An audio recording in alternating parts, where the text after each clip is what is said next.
मैं आपनालोকক देखुৱাম যে কেনেকৈ ভোটাৰ লিষ্ট আপোনালোকে ডাউনলোড কৰিব। 2023 চনৰ ভোটাৰ লিষ্ট খুচৰা ভোটাৰ লিষ্টখন আহি গ'ল আৰু আমি কেনেকৈ ডাউনলোড কৰিম। আমি গুগলত সাৰ্চ কৰিম NVSP বুলি আৰু NVSP সাৰ্চ কৰাৰ লগে লগে আপোনালোকৰ সন্মুখত নেশ্যনেল ভোটাৰ সাৰ্ভিচেছ যিটো অফিচিয়েল ৱেবছাইট এইটো খোল খাই যাব। ইয়াতে ক্লিক কৰিব।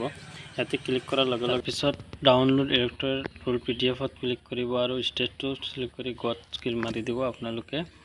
তাৰপিছত আপোনালোকৰ সন্মুখত আহি যাব এই পেজখন আৰু পেজখনত আপোনালোকে ইয়াত চাওক সাৰ্চ ইলেক্ট'ৰেল ৰোল ইয়াতে ক্লিক কৰিব সাৰ্চ ইন আৰু তাৰপিছত আপোনালোকে দেখা পাব ইয়াত ডিষ্ট্ৰিক্ট তাৰপিছত আপোনাৰ সমষ্টি তাৰপিছত পুলিং ষ্টেচন আপোনাৰ ভোটৰ যিটো কেন্দ্ৰ হয় সেই কেন্দ্ৰটো আপুনি ভোটাৰ লিষ্টত পাব। আপোনাৰ কেন্দ্ৰ নম্বৰ দিয়া থাকিব।